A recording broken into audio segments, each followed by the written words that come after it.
Programme رضوان کے مہمان کی ایک اور ایپیسوڈ کے ساتھ آپ کی خدمت میں حاضر ہیں۔ ہندوستان اور پاکستان میں رہنے والے تمام کاکروچوں کو ہمارے پروگرام کی طرف سے سلام۔ آج ہمارے جو مہمان ہیں وہ بہت ہی خاص ہیں کیونکہ وہ فاؤنڈر ہیں کاکروچ پارٹی پاکستان کے۔ اس سے پہلے کہ میں ان سے مزید بات کروں، میں تھوڑا سا کاکروچ کے بارے میں بات کرنا چاہتا ہوں۔ کاکروچ کے بارے میں دو چیزیں بڑی مشہور ہیں۔ پہلی چیز تو یہ کہ اس کو ظاہر ہے ہم سب لوگ بڑی حقارت سے دیکھتے ہیں، گھن آتی ہے اس سے، لیکن دوسری چیز اس سے زیادہ اہم ہے۔ جب 1986 میں شرنوبل میں نیوکلیر پاور پلانٹ پھٹا تھا، تو اس کے بعد جب ریسرچرز وہاں پہ گئے تو ان کو صرف ایک ہی ایسا کیڑا یا حشرات میں سے ایسا ایک جانور جو ہے وہ وہاں پہ ملا جو سروائیو بھی کر رہا تھا ان سخت کنڈیشنز کے اندر، اور وہاں پہ بڑی اچھے طریقے سے اپنی نسل کو آگے بڑھا رہا تھا، یعنی وہ میوٹیٹ کر گیا تھا اس تمام تابکاری سے، اور وہ کاکروچ تھا۔ تو جناب، ہم ویلکم کرتے ہیں شیراز الطاف صاحب کو، جو کہ فاؤنڈر ہیں کاکروچ پارٹی آف پاکستان کے۔ بہت شکریہ سر آپ کے ٹائم دینے کا۔ Thank you, Rizwan Saab, for having me with you. Thank you so much. اچھا سر، مجھے یہ بتائیے کہ ہم دیکھ رہے ہیں پچھلے 2-3 سال سے کہ اسپیشلی ساؤتھ ایشیا کے اندر بہت سی تحریکیں جو بیسیکلی جن زی نے سٹارٹ کی ہیں اور بڑی سکسیسفل رہی ہیں، تو آپ کس ویژن کے ساتھ کاکروچ پارٹی پاکستان کو لانچ کر رہے ہیں یا آپ نے لانچ کی ہے، وہ ویژن ہمیں تھوڑا سا اگر آپ بتائیے۔ Thank you once again. دیکھیں رضوان صاحب، بات کی ہے جو آپ نے بات کی نا، اصل میں جو کلونیل یہاں پہ نظام ہمارے بر صغیر میں، آپ کو پتا ہے کہ برطانیہ نے راج کیا، ہوں ہوں بڑی مشکل سے ہمارے پاکستان کے فاؤنڈر جناح نے، ہوں ادھر گاندھی نے ہوں جان چھڑوائی ان سے۔ اچھا، انفارچونیٹلی انڈیا میں تو انہوں نے فوری طور پہ لینڈ ریفارمز کر لیں، پرنسلی اسٹیٹس ختم کر لیں۔ پاکستان میں ہماری یہاں کے جو مہاراجے جو دراصل ختم ہو گئے تھے ہندوستان میں، وہ یہاں انگریز یہاں چھوڑ گیا اپنے ایجنٹس، ان کو آپ کاٹھے انگریز کہہ لیں، کالے انگریز کہہ لیں، سرمایہ دار کہہ لیں، جاگیردار کہہ لیں، ان میں آپ کو بیوروکریسی میں بھی ان کے نظر آئیں گے جراثیم، ہماری ملٹری اسٹیبلشمنٹ میں نظر آئیں گے ان کے جراثیم، اور ان سب کی پھر ہمارا میڈیا اور ہماری جوڈیشری، ان سب میں آپ کو وہ کلونیل رنگ، کلونیل خوشبو، اس کی مہک اور اس کے اثرات نظر آئیں گے، جو آپ نے اپنی انٹرو میں بہت اہم بات کہی۔ اب آپ دیکھیں کہ 25 سال بعد، غالباً 47 اور 71، 24 سال بنتے ہیں، 24 سال بعد بنگالیوں نے آپ سے جان چھڑا لی کہ آپ ہم پہ ظلم کرتے ہیں، وہ ہم سے زیادہ باشعور قوم تھے۔ اچھا آج دیکھیں اکنامکلی حسینہ واجد کے ہوتے بھی وہ ہم سے آگے تھے، اب وہ غالباً اور آگے جائیں گے۔ اچھا آپ نے نیپال میں دیکھا، شری لنکا میں دیکھا، اب دیکھیں کہ پاکستان کے اندر آج جس چیز کی میں سمجھتا ہوں ضرورت ہے وہ یہ ہے social and political activism, on ground, on street, کمروں میں نہیں، ڈرائنگ رومز میں نہیں، کالمز میں نہیں۔ ہمارا انفارچونیٹلی صحافی کیا ہے؟ خوش آمدی۔ ہمارا جج کیا ہے؟ بس مجھے جج لگا دیں، جو آپ کہیں گے میں کر دوں گا مائی باپ۔ ہماری بیوروکریسی کیا ہے؟ عوام کا خون چوستی ہے۔ یعنی ہمارے حکمران چاہے وہ عوامی نمائندے ہوں، فارم 47 والے ہی ہوں، ہیں تو وہ نمائندے ہی نا، پبلک آفس میں تو پہنچ تو گئے ہیں، وہ 47 سے ہی پہنچے ہیں، پہنچ گئے ہیں۔ 2018 میں بھی 47 نہیں 43 تھا، 13 میں ہم تو اس سے نکلے ہی نا، ہم تو ہر بار آگے جاتے ہیں، یہ 22 سے شروع ہوا ہوگا اور 47 پہ آگے۔ مقصد ہمارے جو سسٹم میں ریفارمز چاہیے اصل میں، یعنی پولیٹیکل سسٹم آپ کے تمام سسٹمز کی پہلے مدر ہے، وہاں پرابلم ہے۔ آپ کے پاکستان کے آئین میں پرابلم ہے۔ کیوں پرابلم ہے؟ 1973 کا آئین جی بھٹو صاحب نے دیا، قائد عوام، متفقہ آئین دے کے ایمرجنسی لگا دی جب تک وہ رہے، اور جنہوں نے آئین میں شمولیت ساتھ کر کے آئین پاس کرایا، جن باقی پارٹیز نے، ان سب کو جیلوں میں ڈال دیا، یہ تھے بھٹو صاحب۔ اور وہ جو آئین تھا وہ تھا government of India 1935 British act کی کاپی، جس کو قائد اعظم نے کہا تھا کہ یہ 1935 ایکٹ برطانوی اتنا ہی برا ہے جتنی ٹریٹی آف ورسائی ہے، جو جرمن محکوم قوم سے فاتح قوموں نے 1918 میں پہلی جنگ عظیم ختم ہونے کے اوپر کی۔ تو پاکستان کا نظام کلونیل، چلانے والے کلونیل مائنڈ سیٹ والے، پبلک کیا ہے؟ کاکروچ۔ کاکروچ کیا ہے؟ جہاں دل کیا مار دو، جہاں دل کیا دبا دو۔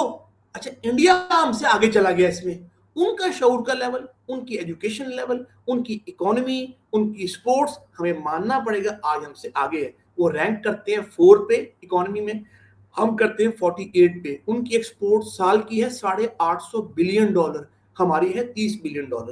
ہمیں کسی نے ہی روکا کہ ایکسپورٹ بڑھائے، اور انہیں کسی نے یہ نہیں کوئی دھکے دیے آگے کہ ہم سے پیسے لے لو بڑھا۔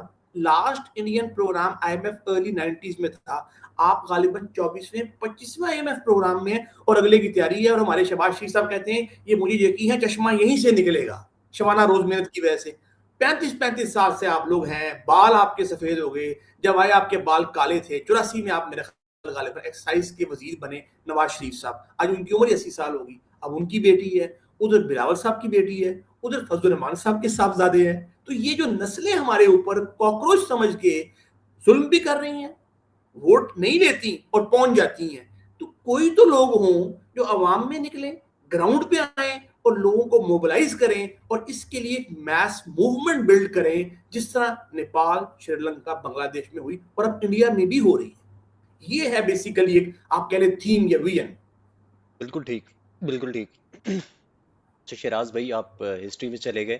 میں اتنا زیادہ جانا نہیں چاہ رہا تھا ڈیپتھ میں, لیکن ابھی ایک بہت ضروری کوشچن میرے دماغ میں آتا ہے ہسٹوریکلی, کہ بنگلہ دیش لینڈ ریفارمز کر چکا, ہندوستان نے بھی لینڈ ریفارمز کر لی, تو ظاہر ہے وہ معاشی یا پولیٹیکلی ہم سے کافی آگے ہیں, کافی میچور ہیں یوں میں اگر کہوں تو. جبکہ ہمارے ہاں ہم دیکھتے ہیں کہ یہاں پہ موومنٹس بھی بنی, 68 کی موومنٹ بھی بنی, اس کے بعد 70s میں موومنٹس رہیں, 80s میں MRD کی تحریک رہی, مارشل لاء کے خلاف جو تحریکیں, وکلا کی تحریک پرویز مشرف صاحب کے دور میں رہی. لیکن یہ تحریکیں کہیں نہ کہیں ہمیں ناکام ہوتی نظر آئیں. ظاہر ہے یہ پروٹیسٹ کرنے والے لوگ تھے, ان کا زیادہ تر کا کسی پراپر اسٹیبلشڈ پولیٹیکل پارٹی سے, جو یہ تین جن کو ہم بڑی جماعتیں کہتے ہیں, ان سے کوئی تعلق نہیں تھا.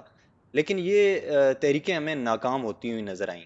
تو اس کے پیچھے کیا وجہ ہے؟ اور کاکروچ پارٹی آف پاکستان جو ہے, cockroach party Pakistan of Pakistan, وہ ان تمام چیزوں کو کس طرح سے کیٹر کرے گی اور کس طرح سے نوجوان نسل کو لیڈ کرے گی؟ سر بہت اچھا کوشچن آپ کا. انفارچونیٹ یہ ہوا کہ جو آپ کی 67 کی 68 کی موومنٹ تھی, جب ایوب گئے ہیں اس موومنٹ کے تحت, اس میں پیچھے جائیں آپ تو ذوالفقار علی بھٹو, بیسیکلی سکندر مرزا, جنہوں نے اختیار چھینا تھا غلام محمد سے. غلام محمد بھی ایک آپ کہہ لیں اس قابل نہیں تھا. آپ کو اقتدار کے لیے چاہیے کیا ہوتا ہے, آپ میں کیا ایٹریبیوٹس ہوں. نمبر 1 سیلف لیسنس, آپ کا ذاتی ایجنڈا نہ ہو, پراپرٹی, پیسہ, فیم, اپنی فیملی کو آگے لے جانا, کرسی, شہرت, یہ نہ ہو. کیا ہو وہ جو لی کوان کا تھا, جو ماؤ زیدونگ کا تھا, کیا وہ سیلف لیس ایجنڈا ذوالفقار علی بھٹو کا تھا, یا پاکستان کی آج کی رولنگ پارٹی جو پچھلے 35-40 سال سے ان کا تھا؟ کیا مشرف صاحب کا تھا, کیا ضیاء صاحب کا تھا؟ نہیں. اچھا وہ جو آپ نے 60s کی بات کی, جو ایوب صاحب گئے, جو بھٹو لیڈ کر رہے تھے, بیسیکلی بھٹو نے اس کو ہائی جیک کر لیا. اس کی طاقت تھی NSF, میراج محمد خان, بالکل جو ٹھیک. NSF کو لیڈ کر رہے تھے. اچھا بھٹو صاحب نے کیوں کر لیا؟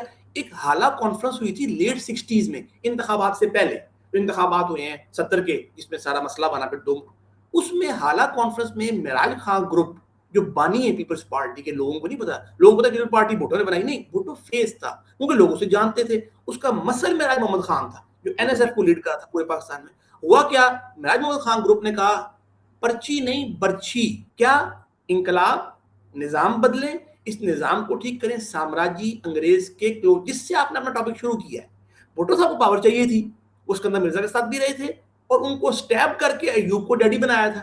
پھر ایوب نے جب نکالا وہاں انڈیا میں, جب وہ آپ کو پتا جنگ ہو گئی, اور ایوب صاحب ان سے ناراض تھے, اور ترکمانستان میں جب ان کی وہ صلح ہوئی ہے, رشین پریزیڈنٹ نے میڈیٹ کیا, شاستری وہاں تھا, پھر ڈیتھ ہو گئی اس کی, تو وہاں ایوب سے ان کے ہو گئے اختلافات. وہ ان کو ڈانٹ رہا تھا کہ تم نے مجھے غلط ایڈوائز کی ہے ایز فارن منسٹر. انہوں نے اس کو تاشکند کی بلی, تاشکند کا راز, جھوٹا ایک بیانیہ جو بھی خان صاحب نے بنایا 2022 میں, سائفر, وہ بنایا, عوام کو ایکسپلائٹ کیا. عوام بیچاری پہلے ہی محروم تو تھی, معاشی طور پہ برا حال تو تھا ہی, انہوں نے سمجھ لیا مسیحا, کیونکہ ہماری آپ کو پتا ہے عوام کا بہت بڑا مسئلہ ہے, یہ مسیحا کی تلاش میں رہتے ہیں. تو ہائی جیک کیا بھٹو نے وہ 60s کی موومنٹ کو. اچھا بعد میں جو آپ نے کہا MRD, یہ بیسیکلی نواب ضیاء نصر اللہ, میں برائی کرنا نہیں چاہتا, لیکن بے نظیر, MRD, یہ سارے بیسیکلی پریشر گروپ ہوتا ہے ڈیل. آپ نے بھی دیکھا 2018 میں خان صاحب آئے تو کتنا پریشر پڑا نون لیگ پہ, مریم صاحبہ جیل میں, نواز صاحب جیل میں, خواجہ آصف جیل میں, احسن اقبال جیل میں, عباسی صاحب جیل میں, سعد رفیق جیل میں. الٹیمیٹلی کیا ہوا, مدر آف آل ڈیلز. تو یہ سارا پریشر ڈالتے ہیں کس لیے, ہمیں ریلیف مل جائے. NRO ملا, آپ کو یاد ہوگا مشرف صاحب نے NRO دیا, وہ اینڈ میں ویک ہو گئے تھے بہت زیادہ. تو کاکروچ پارٹی پاکستان کا مسئلہ یہ ہے, یہ ڈیلوں نے ہی پاکستان کو یہاں تک پہنچایا ہے. اور ڈیلیں کس لیے ہوئی ہیں؟ میرے ذاتی مفاد کے لیے ہوئی ہیں. پاکستان کی یہ ڈیل نہیں ہوئی, پاکستان کی عوام کی یہ ڈیل نہیں ہوئی. یعنی ہم بہت خوشی کی بات ہے کہ ہم نے انڈیا کو ملیٹریلی 10 مئی 2025 کو شکست دی. ہمیں خوشی ہے, ہمارا سر فخر سے بلند ہے. ہم ان کم ظرف لوگوں میں سے نہیں ہیں کہ خدا نخواستہ اپنی فوج کو اس کے اوپر ہٹ کریں. لیکن آپ مجھے بتائیں کہ آج اس بات کو 1.25 سال نہیں ہو گیا, آج آپ کو ایران جنگ میں میڈیٹ کرتے ہوئے 4 مہینے قریباً نہیں ہو گئے, جو کہ اچھی بات ہے, میں اس کو اپریشیٹ کرتا ہوں. لیکن رضوان صاحب, what did you get in return for people of Pakistan? آپ نے افغان وار جوان لڑی, ضیاء نے, آج اس کے بیج بو رہے ہیں نفرتوں کے, دشمنی کے, وہ آپ کا ختم مسئلہ ہونا ہی نہیں. افغان وار 2 لڑی مشرف صاحب نے, بہت ڈالر آئے. اس طرح ہی جب غلام محمد تھا, اس نے پیکٹ کیا 1950s میں, بغداد پیکٹ, امریکہ کا تحفظ کریں گے سیاسی, معاشی اور فوجی اس پورے خطے میں. اور کیا آیا؟ بہت گندم آئی.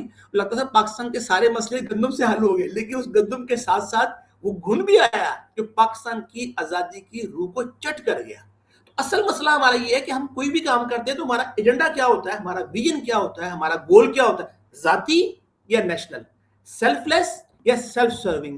انفارچونیٹلی پاکستان کو آج 80 سال ہونے کو آئے ہیں, 1 سال رہ گیا 80 سال ہونے میں. ابھی ہماری 79th برتھ ڈے ہے انشاءاللہ 15 دن بعد.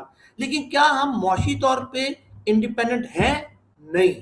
آج بھی IMF کے غلام ہیں, آج بھی دنیا کے مالیاتی اداروں کے غلام ہیں, آج بھی ہمارا کلونیل مائنڈ سیٹ ختم نہیں ہوا. یہاں فیوڈل ہے, یہاں انڈسٹریلسٹ ہے, یہاں کی جوڈیشری, یہاں کا میڈیا, یہاں کی پولیس, یہاں کی بیوروکریسی, سب لوگ جو ہونے چاہیے لوگ عوام کے خادم, وہی عوام کا خون چوس رہے ہیں. مہنگے مہنگے جہاز لیتے ہیں, اربوں گاڑیاں لیتے ہیں, مہنگی مہنگی بلٹ پروف گاڑیاں لیتے ہیں, شادیاں کرتے ہیں, عشائیے دیتے ہیں اربوں کروڑوں روپے کے. عوام کے پاس 2 وقت کی روٹی کھانے کی نہیں ہے, پبلک ایٹ لارج. یہاں کھڑا ہے پاکستان, اس سے نکالنا ہے ہم نے اس کو. بالکل صحیح شیراز بھائی, آپ نے بڑے اچھے طریقے سے اپنے پارٹی کے نظریات سے اور اپنے مینیفیسٹو سے آگاہ کیا. اب ایک سوال اور بڑا اہم ہے. میں نے دیکھا ہے کہ 3 طریقے سے بیسیکلی پالیٹکس کی جاتی ہے. ایک پارلیمنٹری پالیٹکس جس کو زیادہ تر پاکستانی جانتے ہیں, یعنی الیکشن لڑیں پارلیمان میں آ جائیں. دوسری ذرا اس سے ہٹ کے ہوتی ہے, یعنی اس میں بھی انسان ملک کے آئین کے اوپر یقین رکھتا ہوتا ہے, لیکن وہ ان پارلیمانی کاموں میں اتنا انوالو نہیں ہوتا, وہ پروٹیسٹ کی سیاست ہوتی ہے. اور تیسری پھر زیادہ ایکسٹریم پہ چلی جاتی ہے, یعنی اس میں آپ کا ملک کے آئین سے یا اس کے بیسک قوانین سے جو ایمان ہے وہ اٹھ چکا ہوتا ہے, اور آپ مسلح جدوجہد یا عوامی بغاوت کی طرف چلے جاتے ہیں. تو مجھے یہ بتائیے کہ کاکروچ پارٹی آف پاکستان ان تینوں چیزوں میں سے کون سی چیز کو اڈاپٹ کرے گی؟ In the middle, protest on ground, mass movement. اس کے ذریعے پاکستان کی جو موجودہ قیادت ہے اس وقت, جسے قیادت کہنا نہیں چاہیے, یہ سارے شعبدہ باز, سارے اپنے اپنے مفادات کے لیے کرسیوں میں بیٹھے ہیں, جیسے ہی بیٹھے ہیں. ان سب کو اقتدار سے ہٹانا عوامی میس موومنٹ کے ذریعے, آئین کو مانتے ہوئے, قانون کو مانتے ہوئے, گملہ نہ توڑ کے, کسی قسم کا تشدد نہ کر کے, کسی قسم کا قانون نہ توڑ کے, اپنا آئینی حق احتجاج کا استعمال کرتے ہوئے میس موومنٹ کے ذریعے ان لوگوں کو اپنے عہدوں سے استعفیٰ دینے پہ مجبور کرنا. Why? Because you are not doing your job properly. You are serving your own interest. You are not serving the interest of the common man of Pakistan who voted for you or who helped you reach this office. اس کے بعد پھر وہ قیادت آئے جو واقعی میں اس ملک کو پٹری پہ ڈال سکے. رضوان صاحب, آج آپ پٹری پہ ہی نہیں ہے. ہمارا ملک فائنینشلی 5 سال سے بینک کرپٹ ہے. آپ کے اگر 18 ارب ڈالر کے ریزروز ہیں, اس میں 12-15 ارب ڈالر تو چائنا, UAE, دبئی اور سعودیہ کا ہے. اچھا, 2 ارب ڈالر آپ سے کو واپس مانگ لیتا ہے, آپ رات سوتے نہیں ہیں. آپ, یہی میں آپ کو کہہ رہا تھا کہ آپ اس ایران ڈیل کے ذریعے سمپل ایک کام کرتے. امریکہ کا اس ڈیل, اس ایران وار میں, اسرائیل ایران وار میں میرا خیال ہے قریباً آپ کہہ لیں 200 ارب ڈالر امریکہ کا اس میں جائے گا, جو کہ آپ کا پینٹاگون دے گا. 40 لگ چکا ہے 60 وار, لیکن جو ان کا کامن امریکن پے کر رہا ہے وہ اس سے بہت زیادہ ہے. گروسری اوپر چلی گئی, پیٹرول اوپر چلا گیا, ڈیزل چلا گیا. یعنی اس کا اگر لاس وہ کیلکولیٹ کریں, ڈیمیجز اور پبلک اور سارا یہ سارا, پروبلی شاید یہ $1 ٹریلین تک ہو. آج امریکہ کا ٹوٹل ڈیٹ $40 ٹریلین ہے. لوگوں کو یہاں یہ نہیں پتا 1 ٹریلین میں 100 ارب نہیں ہوتے, 1 ٹریلین میں 1000 ارب ہوتے ہیں. تو پاکستان کا ایسا ٹوٹل قرضہ کتنا ہے؟ قریباً $350 بلین. یار آپ آدھا ہی معاف کروا لیں, پورا نہ کرائیں. اچھا ابھی آپ نے شاید دیکھا ہوا کہ نہیں, ہمارے وزیر خزانہ جو ڈچ نیشنل تھے فرانس منسٹر بننے سے پہلے, انہوں نے وہ نیشنلٹی چھوڑی کہ مجھے کچھ کام ہے 2-3 سال کے لیے, تو میں 2-3 سال بعد دوبارہ نیشنلٹی لے لوں گا. کیونکہ پہلے ہمارے حفیظ شیخ آئے, یہ شوکت ترین, یہ ہمارے جو گورنر اسٹیٹ بینک رضا باقر, یہ سارے آئی ایم ایف کے پیڈ لوگ ہیں. اور سمجھ نہیں آتی مجھے, میں سمجھتا ہوں ہماری اسٹیبلشمنٹ اتنی کیوں اس معاملے میں وائز نہیں ہے کہ اسد عمر صاحب آئے, یو جی میں عمران خان کا یہ میرا اوپننگ بیٹسمین ہے, یہ اکانومی 30 دن میں ٹھیک کرے گا, یہ 100 دن میں ٹھیک کرے گا, یہ کرپشن ختم کر دے گا, قرضہ یہ لکھو کچھ. اسد عمر کیا کہتے ہیں آج کل, کہتے ہیں یہ تو مجھے باتیں میں نے کی ہی نہیں, یہ تو باتیں کی تھی عمران خان صاحب نے, اس کا تو آپ ان سے پوچھیں. تو آپ اپنا آدھا قرضہ ہی معاف کرا لیں, امریکہ کے لیے پی نٹس ہے. امریکہ آج $40 ٹریلین ڈیٹ پہ ہے, ان کے پروبلی 30% یا 40% ڈیٹ سارے ہیں ہی جنگوں کے, کورین وار, ویتنام وار, عراق وار, لیبیا وار, ابھی ایران وار, ان کے ہیں ہی سارے اس کے اوپر. تو آپ ان سے یہی معاف کرا لیں گے یار ہمارے آدھا قرضہ ہی معاف کر دو. کیوں؟ کیونکہ آپ رضوان صاحب سال کا اپنے بجٹ کا 47% قریباً 8,000 ارب روپیہ پچھلے چند سالوں سے صرف سود دے رہے ہیں, قرضے کی واپسی نہیں. 18,000 billion budget, 8,000 billion interest, 5,000 billion دیا آپ نے فوج کو, دیٹ از جسٹیفائڈ, میں یہ نہیں کہتا, اس پہ آپ بحث کر سکتے ہیں کہ اسے ہم کیسے کٹ کریں, 20% کریں, 30% کریں, جو بھی ہے.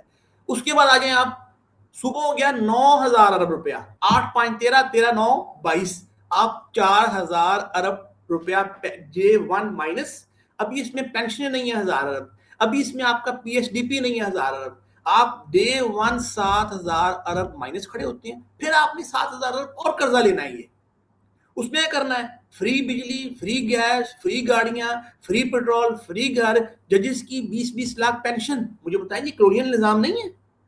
اور جج کرتے کیا ہیں, یعنی ہائی کورٹ, سپریم کورٹ, کیا ایک پاکستان کا کامن مین 85-90% کین ہی اور she afford to go to high court? No, وہ سیشن کورٹ نہیں جا سکتا. اس کی جو آمدن ہے 25,000 یا 70,000, یہ بریکٹ ہے پاکستان کی 85-90% پاپولیشن کی. اس کے لیے آپ پاس کیا پلان ہے؟ آپ کہتے ہیں بلوچستان میں انسرجنسی ہے, آپ کشمیر آپ کے سامنے آج سلگ رہا ہے آگ میں. الجزیرہ کی ویڈیو میں نے آج دیکھی ہے, میں daily Al Jazeera, B B C, Russian T V اور CNN دیکھتا ہوں. الجزیرہ کی ویڈیو میں نے دیکھی کچھ سیکنڈ کی کہ راولہ کوٹ میں گولیاں چل رہی ہیں. اس پہ کیا کلیم ہے میں نہیں جاتا, میں یہ کہتا ہوں بغاوت ہو رہی ہے کہیں, اس کی وجہ محرومی تو نہیں. میرا کوشچن یہ ہے, 5 روپیہ بجلی کا بل ہے کشمیر میں, آپ اور میں 55 روپے دے رہے ہیں. انہوں نے کھمبے اتار دیے سال پہلے, آپ کو یاد ہوگا شہباز شریف صاحب نے راتوں رات آپ کے اور میرے 80 ارب دیے پرائم منسٹر AJK کو کہ فوراً یہ وہاں دو, بجلی 5 روپے کرو, یہ آگ کہیں لاہور پنجاب نہ آ جائے.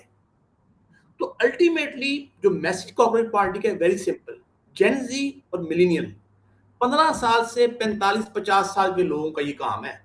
اس سے اوپر کے لوگوں کو ہم زحمت دینا ہی نہیں چاہتے. وہ بیٹھے کمروں میں کافی پیئیں, گپ شپ کریں, مچھلی کھائیں, بکرا کھائیں, مرغا کھائیں, جو مرضی کریں, شاپنگ کریں. جو 15 years to 45-50 years of Pakistanis, this is the moment جب آپ روڈ پہ نکلیں پیسفل آرگنائز ہو کے, پلان کر کے, آرگنائز ہو کے, میس موومنٹ. ہمیں لیڈرشپ نہیں چاہیے, آپ پلیز ہماری جان چھوڑ دیں, ہم بڑی عزت سے پیار سے آپ کو ریکویسٹ کر رہے ہیں, آپ چلے جائیں مے فیئر اور چلے جائیں دبئی, جہاں آپ نے اپنے سارے فلیٹس کی, ہمارے جتنے آپ کے منسٹرز, کیبنٹ, MNAs, MP, ان کی پراپرٹی یہاں تو نہیں ہے, ان کی تو پراپرٹی باہر ہے. جب ڈیل کرتے ہیں تو باہر رہتے ہیں, حکومت نے آنا ہوتا ہے پھر یہاں آ جاتے ہیں. پوٹن نے کہا تھا کہ یہ پاکستانی جو ہے یہ کیسے لوگ ہیں, حکمرانی کے لیے پاکستان جاتے ہیں, ویسے ساری زندگی باہر رہتے ہیں, اور قبرستان پاکستان ہوتا ہے ان کا. تو یہ ہمیں رضوان صاحب اس کے اوپر کام کرنا ہے کہ جین زی اور ملینیلز, it is high time for you to come out on street, go for mass movement, get rid of these corrupt politicians, replace them with good ones, and put your country back on track, which it is not after 79 years in making, unfortunately. تو شیراز بھائی مجھے یہ بتائیے کہ ہندوستان کے اندر جو cockroach جنتا party, Abhijit دپکے شاید ان کا نام ہے, انہوں نے جب فارم کی تو اس کے بعد ان کے ساتھ بہت سی لیفٹ کی پارٹیاں اور کچھ رائٹ کی پارٹیاں بھی, ان کے بھی بہت سارے لوگ ان سے متاثر ہو کے ان کے ساتھ مل گئے, ان کے پروٹیسٹ میں جانا شروع کر. تو کیا آپ سے بھی کوئی لوگ رابطے کر رہے ہیں کہ آپ کوئی پروٹیسٹ آرگنائز کریں اور ہم اس کا حصہ بنیں گے؟ سر کل ہمارا لاہور میں پروٹیسٹ ہے کشمیر کے حوالے سے, پریس کلب لاہور کے سامنے جو کشمیر میں ہو رہا ہے. بلیک آؤٹ ہے, میڈیا پہ کوئی رپورٹ نہیں ہے, لوگ وہاں بہت پریشان ہیں. مریم بلاول وہاں الیکشن کھیل رہے ہیں, ایک دوسرے کو برا بھلا کہہ رہے ہیں, سارا ڈرامہ کر رہے ہیں, سیٹیں بانٹ رہے ہیں. ہم کل اس کے لیے پروٹیسٹ کر رہے ہیں, ہم سے بہت سے لوگ رابطہ کر رہے ہیں. ایک میں یہاں بازو کروں گا رضوان صاحب, دیکھیں ہم نے انفارچونیٹلی ایجوکیشن ہماری قوم کو ایٹ لارج نہیں ملی, جس کی وجہ سے ہمارے لوگوں کے ذہن اتنے تنگ ہے کہ مجھے کئی لوگوں نے کہا جی آپ نے انڈیا کو کاپی کر لی. میں نے کہا یار جو کسی نے اچھا کام کیا ہے وہ جرمن نے کیا ہے, فرینچ نے کیا ہے, کسی جیو نے کیا ہے, کسی انڈین نے کیا ہے. اگر میں اس کو اڈاپٹ کرتا ہوں اپنی ذات کے لیے نہیں, اول تو اپنے لیے بھی کر لوں تو کوئی حرج نہیں ہے. ہم کپڑے پہنتے ہیں, ہم پرفیوم یوز کرتے ہیں, کیا پرفیوم پاکستان میں بنتا ہے؟ ہم کئی چیزیں باہر سے منگوا کے کھاتے ہیں, وہ ٹھیک ہے. تو مجھے یہ بتائیں آپ, ہم کے ایف سی کھاتے ہیں, میکڈونلڈ کھاتے ہیں, مجھے بتائیں اگر کسی بندے نے اچھا کام کیا ریگارڈلیس کوئی نیشنلٹی ہے اس کی, اور اس کام سے اس کی قوم کو فائدہ ہوا ہے, اس کی کاز کو فائدہ ہوا ہے, تو یار میں نے کسی کاپی کرنا کہنا ہے, آپ کہہ لیں. آپ لوگ نہیں جاگتے. رضوان صاحب آپ کے علم میں ہے, آپ تو مجھے قریباً 9 سال سے جانتے ہیں, کیا میں سوشل پولیٹیکل ایکٹیویزم پچھلے 9 سال سے سیلف لیسلی سنسیئرلی نہیں کر رہا, ریگولرلی؟ آپ بتا دیجیے. بالکل ٹھیک ہے. ویسے میں یہ بتانا نہیں چاہ رہا تھا لیکن شراز بھائی سے میرا بڑا پرانا تعلق ہے اور شراز بھائی بڑے اسٹیبل بزنس مین ہیں اور اس کے باوجود یہ ہمیں ہر جگہ نظر آتے ہیں جہاں پہ بھی عوام کو ان کی ضرورت ہوتی ہے اور ہمیشہ جو عوام کی تحریکیں ہوتی ہیں اس میں یہ بڑھ چڑھ کر حصہ لیتے ہیں. اس چیز کا میں گواہ ہوں. اور میری خواہش کیا ہے, میں لیڈرشپ رول نہیں چاہتا. میں ہمارا یہاں یہ بڑا مسئلہ ہے, میں چیئرمین ہوں, میں چودھری نہیں. آپ کلیکٹیو لیڈرشپ, کلیکٹیو وزڈم پہ اپنی اپنی کیپبلٹیز کے تحت رول پلے کیجیے, اور لیٹ دا لیڈرشپ کم. وہ جن زی میں سے آئے, ملینئل میں سے آئے, وہ ہم سے بہت سے قابل لوگ ہیں, بہت سے بہتر دماغ کے لوگ ہیں. ہم اللہ معاف کرے اگلے کل تو نہیں ہے. ہم نے ایک پلیٹ فارم دے دیا, آئیں لیڈرشپ رول میں, اس کو لیڈ کریں اور پاکستان کو واقعی میں قائد اعظم والی ویلفیئر, ڈیموکریٹک, ماڈرن اسلامی اسٹیٹ, یہ قائد اعظم کا ویژن تھا. اچھا اس پہ کسی نے ڈس ایگری کرنا ہے, کر لے. ان کے 4 پرنسپلز تھے. نمبر 1 سوشل جسٹس, سماجی جمہوریت. نمبر 2 سوشل ڈیموکریسی, سماجی جمہوریت, سوشل جسٹس, سماجی انصاف. نمبر 3 ایکویلٹی ان اپرچونٹی, ایکول اپرچونٹی, مساوی مواقع, کہ آپ کا بچہ اور میرا بچہ اور منسٹر کا بچہ اور سیکٹری کا بچہ ایک ہی اسکول میں پڑھے تو ہی وہ آگے جا کے ایفرٹ ایکول کر سکے گا نا, باقی اس کی اپنی دوڑ ہے. اور فیئر پلے, یہ تھے قائد اعظم کے 4 فاؤنڈنگ پرنسپلز آف پاکستان. ہم نے پاکستان کو وہاں لے جانا ہے. کوئی کہے گا یہ ویلفیئر اسٹیٹ ہو نہ ہو, وہ بات کی بحث ہے. کوئی کہے گا سوشل ڈیموکریٹک ہو, یہ بات کی بحث ہے. کوئی کہے گا یہ سوشل اسٹیٹ ہو, یہ بات کی بحث ہے. ہمیں یہ 4 پرنسپل پاکستان میں چاہیے کہ یہاں کامن مین کے لیے justice, education, health, living, employment, یہ اسٹیٹ کی ذمہ داری ہو, اور اس میں ایکویلٹی ہو. اس کے بعد ہر بندے کی اپنی بھی صلاحیت ہے. ہو سکتا ہے میرے بچے اسی اسکول میں پڑھتے ہوں جہاں میرے گھر میں کام کرنے والے یا میرے اور دوستوں کی فیملی کے لوگ ہوں, وہ اتنے ویل آف نہ ہو, وہ آگے نکل جائیں گے. لیکن وہ یہ شکوہ نہیں کر سکے گا میرا بچہ کہ جی وہ تو پڑھے ہیں ایچسن سے, میں پڑھا ہوں گورنمنٹ اسکول, میری فیس 20 روپیہ ہے, اور L G S C T B کا اس کی فیس 1 لاکھ روپیہ ہے, تو 1 لاکھ والی آگے جانا ہے. ہم نے یہ ختم کر دی ہے ڈسپیرٹی. بالکل ٹھیک. اس سے پہلے کہ میں مزید آگے بڑھوں میں ایک کمنٹ کرنا چاہتا ہوں اسی سیکشن کے اوپر جو شراز بھائی نے بات کی ہے. شراز بھائی نے کہا کہ بہت سے لوگ تنقید کر رہے ہیں کہ آپ نے تو انڈیا کو کاپی کر لیا. تو دوستوں سے میرا یہ کہنا ہے کہ آپ بات پارٹی کی تاریخ کو پڑھیں, جو کہ اس نے پورے عرب کو, یعنی عراق میں بھی بات پارٹی تھی, سیریا میں بھی, باقی ملکوں میں بھی تھی. اسی طرح سوشلسٹ پارٹیز تھیں, اسی طرح لبرل پارٹیز تھیں, اسی طرح جو ماڈرن ڈے کے جو کانسٹیٹیوشنز ہیں ویسٹرن اسٹیٹس کے, انہوں نے ایک دوسرے کو کاپی کیا. لبرل پارٹیز نے, ڈیموکریٹک پارٹیز نے ایک دوسرے کو کاپی کیا. اس میں کوئی مذائقہ نہیں ہے, میرا خیال ہے کوئی بری بات نہیں ہے کہ اگر ایک اچھی چیز ہندوستان میں ایک عام شہری نے شروع کی ہے, کوئی انڈین گورنمنٹ نے یا مودی صاحب نے نہیں شروع کی, تو اس کو ضرور کاپی کرنا چاہیے, اور اسی طرز پر ہمیں بھی اپنے پیارے ملک پاکستان کو آگے بڑھانا چاہیے. اور عرفان صاحب ایک اور بات, وہاں تو چیف جسٹس نے کاکروچ کہہ دیا ان کو, ہمیں یہاں کوئی کاکروچ کہے گا تو ہم نے شروع کرنا ہے. ہمارا حال تو کاکروچ والا ہی ہے, بالکل اس نے تو ٹھیک. کہہ دیا اور وہ جرنلسٹ نے رپورٹ کر دیا. ہم کوئی انتظار کریں کہ ہمیں کوئی کاکروچ کہے گا تو پھر ہم کام. دوسری بات, آپ کی انڈین کرکٹ ٹیم کے کوچ آسٹریلیا سے نہیں آتے, آپ کی ہاکی ٹیم کے کوچ باہر یورپ سے نہیں آتے. ہم کمپیٹ نہیں کرتے رہے ان سے ہاکی میں, ہم ان کی خدمات سروسز نہیں لیتے. آپ پاکستان مختلف کمپنیز میں کام کرتے ہیں, ہمارے اوورسیز پاکستانی باہر کام کرتے ہیں امریکہ یورپ میں, ہمارے جاننے والے, ان کے باس تو ہوتے ہیں انڈین, انہیں تو کام نہیں کرنا چاہیے وہاں پہ انڈینس کے اندر, بالکل وہ ٹھیک. دشمن ہے ہمارا, اس کو مار دینا چاہیے, چھلانگ مار کے بلڈنگ سے باہر پھینک دینا چاہیے. نہیں, whoever is doing something good and it can help us if we adopt it too, we should not think twice and adopt it for the betterment of our cause, of our nation, of ourselves even. میری یہ فلسفی ہے. بالکل ٹھیک. اچھا شراز بھائی ایک آخری سوال, اس کے بعد میں فیض صاحب کے کچھ دو شعر پڑھنا چاہوں گا آپ کے ظاہر انالیسس کے بعد.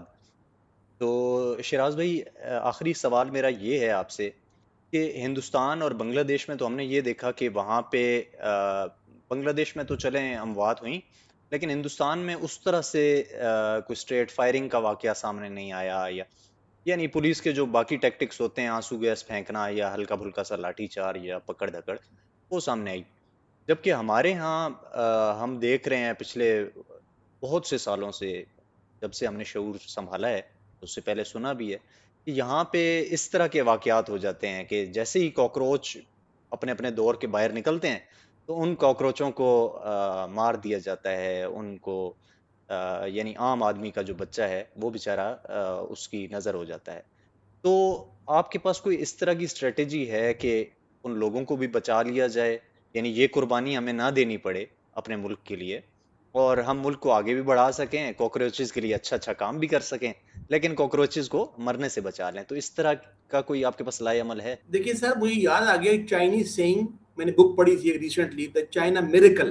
ہمارے پاکستان کی پیپل پارٹی کے سینیٹر لکھی انہوں نے, بہت اچھی بک تھی, کچھ 400 پیجز کی, کہ چائنا 50s میں کیا تھا اور چائنا آج کہاں ہے اور کیوں ہے. اچھا, اس میں نے بڑا سنا, you cross the river by touching the stones. ایک دوسری بات, ہمیں کوئی ایسا راستہ اڈاپٹ نہیں کرنا کہ کسی بچے کسی بچی کا نقصان ہو, وہ ہمارا نقصان ہے. بالکل ٹھیک. یہ آپ انفارچونیٹلی پاکستان میں بہت ہوتا ہے کہ ورکرز یوز ہو جاتے ہیں, ابیوز ہوتے ہیں. اور وہ یاد ہے آپ کو, عمران خان صاحب نے اور طاہر القاضی صاحب نے 2014 میں ایک دھرنا دیا تھا پارلیمنٹ کے باہر, بالکل ٹھیک. خود یہ بلٹ پروف گاڑی میں بیٹھے ہوئے تھے اور باہر گولیاں. پر آپ کو یاد ہے کہ نہیں, مجھے بالکل یاد ہے. یاد ہے. تو بی بی سی پہ میں نے خبر پڑھی, مجھے بڑا دکھ ہوا, مجھے ساری زندگی یاد رہے گی. اس نے کہا پاکستان از پاکستان's worst enemy. اچھا, قاضی صاحب آج کہاں ہے؟ لندن میں, سوری کینیڈا میں, ٹھنڈی ہوا میں پچھلے 10-12 سال سے. بالکل خان ٹھیک. صاحب کہاں ہے؟ جیل میں. اللہ ان کے احسانی کرے, میں برا کہنا نہیں چاہتا. بالکل. آپ کبھی اپنے ورکر کو قربانی کا بکرا نہ بنائیں اپنے گولز کے لیے. تو ہماری یہ کوشش ہوگی کہ ایسا کوئی کام نہ ہو. لیکن مجھے ایک اور بات یاد آئی, کیونکہ میں یہ پلیج کر رہا ہوں, وہ ایک تھا, کہا اونٹ پہ بیٹھیں, کہا اونٹ پہ بیٹھو, کہا کوہان کا ڈر ہے, کہا کوہان تو ہوگا, کہا کابل چلے جائیں, کہا کابل چلے جاؤ, کہا افغان کا ڈر ہے, کہا افغان تو ہوگا. اب when you have stepped, you have dived into the water, then you can also drown. Yes, you have to be careful, but there is always a chance. When you are out on road, whether you are at your car or you are at your bike, there can be an accident. You should be careful, but there are chances. اسی کے لیے ہم نے کوشش کرنی ہے کہ ہم ایسی اسٹریٹجی بنائیں کہ ہمارا نقصان نہ ہو, کسی بچے بچی کا نقصان نہ ہو. میں خود فیملی والا ہوں, میرے بچے ہیں, آپ جانتے ہوں گے. ہم یہ کوئی چیز نہ کریں اور اپنے گول میں ہم پیسفلی قربانیاں دے رہے پڑے, وہ لیڈرشپ دے, ورکر سے نہ مانگیں. لیڈرشپ ایسی ہی بیٹھی ہو, ورکر ڈنڈے پاڑے ہو باہر روڈ پہ, یہ کام نہیں کرنا. اس کلچر کو ہم نے چینج کرنا ہے. اور آپ شعر ضرور پڑھیے, مجھے یاد آ گیا فراز کا, شکوائے ظلمت شب سے تو کہیں بہتر تھا, اپنے حصے کو شمع جلاتے جاتے. اتنا تو کریں, جو کرتے ہیں وہ تو کریں, باقی اللہ پہ چھوڑیں. کرتے آپ ہیں نہیں, سوشل میڈیا پہ روتے ہیں, ماتم کرتے ہیں, میمز لگاتے ہیں, اور جہاں جی نہیں وہ دھوپ ہے گرمی میں تو ہم پہ کھڑے نہیں ہو سکتے, نہیں وہ یہ نہیں, تو پھر اس طرح پھر پاکستان ٹھیک نہیں ہوگا. بالکل You صحیح. have to pay at least some price which you can afford for your country. اچھا, اب جو وعدہ میں نے کیا تھا کہ دو شعر میں سناؤں گا فیض صاحب کے, تو فیض صاحب نے نظم لکھی کتے, اور آج کاکروچ کی بات ہو رہی ہے, تو میرا خیال ہے بہت مطابقت بنتی ہے, اس لیے یہ شعر پڑھنا بہت ضروری ہے. اور یہ بالکل آخری آخری شعر ہے. فیض صاحب فرماتے ہیں, یہ چاہیں تو دنیا کو اپنا بنا لیں, یہ آقاؤں کی ہڈیاں تک چبا لیں, کوئی ان کو احساس ذلت دلا دے, کوئی ان کی سوئی ہوئی دم ہلا دے. تو میرا خیال ہے اشعار کو ایکسپلین کرنے کی ضرورت نہیں ہے. شراز بھائی اب میدان میں آ چکے ہیں, جو کہ ہماری دم کے اوپر پاؤں انہوں نے رکھ دی ہے, اور اللہ کرے کہ ہماری قوم جو ہے وہ جاگ جائے اور اپنے حکمرانوں سے بڑے پرامن طریقے سے یہ مطالبہ کرے کہ خدا را اب بس کر دیجئے، اس ملک کو چلانے کے بہت سے رستے ہیں اور بہت اچھے اچھے رستے ہیں، اور وہ ایسے بھی نہیں ہیں کہ اس کے لیے کوئی بہت بڑا مفکر یا وہ ہونا ضروری ہے، بڑے سمپل ہیں، بہت ملکوں نے آزمائے، کامیابیاں حاصل کی، لیکن بدقسمتی سے ہم لوگ دن بدن پیچھے چلتے چلے جا رہے ہیں، اور ہمارا جو نوجوان ہے وہ مایوسی سے باہر جا رہا ہے، ملک چھوڑ کے باہر جانے پر مجبور۔ تو شیراز بھائی، آپ کے آنے کا بہت شکریہ، ہم آپ کو وقتاً فوقتاً زحمت دیتے رہیں گے، بہت شکریہ، اللہ حافظ۔